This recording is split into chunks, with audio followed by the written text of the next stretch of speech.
Bacaan dari kitab pertama Raja-Raja. Pada hari pentabisan rumah Allah, Raja Salomo berdiri di depan mezbah Tuhan di hadapan segenap jemaah Israel. Ia menadahkan tangannya ke langit lalu berkata, "Ya Tuhan Allah Israel, tidak ada Allah seperti Engkau di langit di atas dan di bumi di bawah. Engkau memelihara perjanjian dan kasih setia kepada hamba-hambamu yang dengan segenap hati hidup di hadapan-Mu.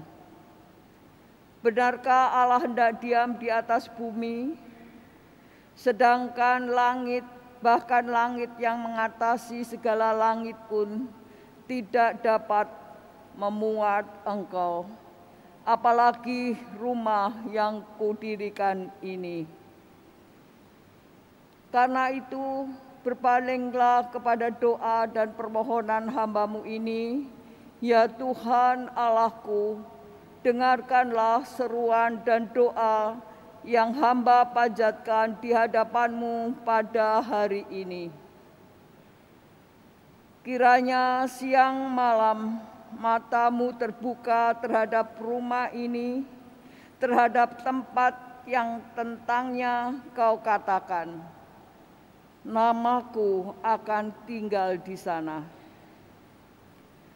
Dengarkanlah doa yang hamba-Mu panjatkan di tempat ini, yang mereka, dan dengarlah permohonan hamba-Mu dan umat-Mu Israel, yang mereka panjatkan di tempat ini. Dengarkanlah dari tempat kediaman-Mu di surga, dan apabila Engkau mendengarnya, maka Engkau akan mengampuni." Demikianlah sabda Tuhan. Syukur kepada Allah. Betapa menyenangkan kediaman-Mu, ya Tuhan semesta alam. Betapa menyenangkan kediaman-Mu, ya Tuhan semesta alam.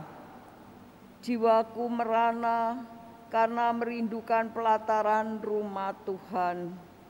Jiwa dan ragaku bersorak-sorai kepada Allah yang hidup. Betapa menyenangkan kediaman-Mu, ya Tuhan semesta alam.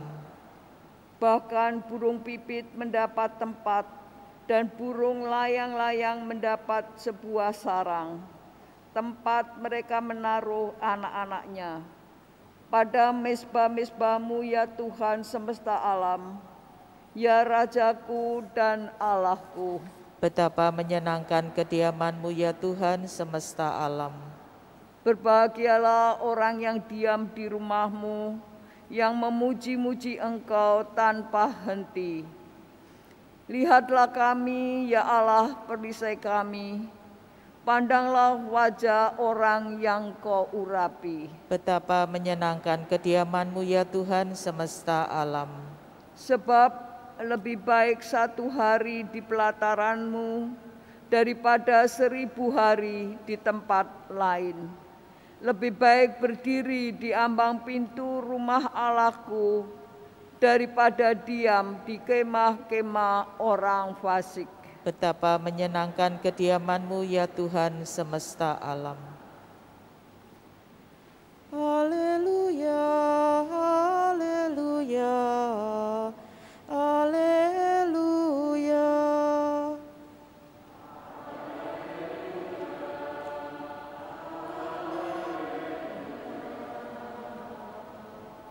Haleluya. Condongkanlah hatiku kepada perintah-Mu, ya Allah, dan kurniakanlah hukum-Mu kepadaku. Haleluya. Haleluya. Haleluya. Tuhan bersamamu Dan bersama roh-Mu. Inilah Injil suci menurut Markus. Dimuliakanlah Tuhan. Pada suatu hari, serombongan orang Farisi dan beberapa ahli Taurat dari Yerusalem datang menemui Yesus.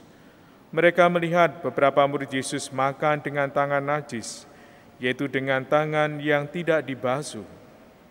Sebab orang-orang Farisi seperti orang-orang Yahudi lainnya tidak makan tanpa membasuh tangan lebih dahulu, karena mereka berpegang pada adat istiadat nenek moyang. Dan kalau pulang dari pasar, mereka juga tidak makan, kalau tidak lebih dahulu membersihkan dirinya. Banyak warisan lain lagi yang mereka pegang, umpamanya hal mencuci cawan, kendi, dan perkakas tembaga. Karena itu orang-orang Farisi dan ahli-ahli Taurat itu bertanya kepada Yesus, "Mengapa murid-muridmu tidak mematuhi adat istiadat nenek moyang kita? Mengapa mereka makan dengan tangan najis?" Jawab Yesus kepada mereka, "Benarlah nubuat Yesaya tentang kamu, hai orang-orang munafik, sebab ada tertulis, bangsa ini memuliakan aku dengan bibirnya, padahal hatinya jauh daripadaku. Percuma mereka beribadat kepadaku, sebab ajaran yang mereka ajarkan ialah perintah manusia. Perintah Allah kamu abaikan untuk berpegang pada adat istiadat manusia." Yesus berkata kepada mereka, "Sungguh pandai kamu mengesampingkan perintah Allah, supaya kamu dapat memelihara adat istiadatmu sendiri. Karena Musa telah berkata, hormatilah ayahmu dan ibumu, dan siapa yang mengutuki ayahnya atau ibunya harus mati. Tetapi kamu berkata, kalau seorang berkata kepada bapa atau ibunya, apa yang ada padaku yang dapat digunakan untuk pemeliharaanmu, sudah digunakan untuk kurban, yaitu persembahan kepada Allah. Maka kamu membiarkan dia untuk tidak lagi berbuat sesuatu pun bagi bapa atau ibunya.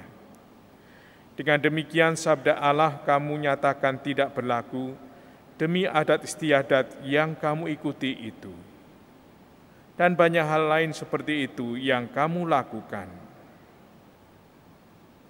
Demikianlah sabda Tuhan. Terpujilah Kristus. Saudara-saudari yang terkasih, hidup beriman bisa tampak menjadi mandul, tidak berdaya di dalam hidup kita, bila Allah dan kehendaknya tidak sungguh-sungguh menjadi pegangan dasar dalam hidup kita. Kemunafikan di dalam hidup beriman seperti inilah yang dikritik Yesus dalam Injil hari ini. Kita perlu belajar bahwa hidup beriman adalah sungguh-sungguh kita menyatakan di dalam hidup kita apa yang dikehendaki, apa yang diperintahkan Tuhan, bukan apa yang menjadi pikiran, keinginan manusiawi kita. Salomo memuji betapa Allah sungguh mulia. Tidak mungkin langit dan bumi ini menjadi tempat kediaman Allah, karena tidak akan mampu untuk menampungnya. Terlebih lagi, rumah ibadat yang didirikannya. Betapa Salomo melihat kebesaran Allah yang nyata dalam hidup ini. Itulah yang juga harus kita nyatakan dalam hidup beriman kita. Bagaimana Allah dan kasih-Nya semakin menjadi nyata di dalam diri kita, dalam keluarga dan hidup kita. Bukan sikap, kata-kata, tindakan manusiawi, adat istiadat, kebiasaan-kebiasaan yang buruk di dalam hidup beriman. Mari kita mohon dalam perani kasih ini supaya dihapus oleh Tuhan dari diri kita.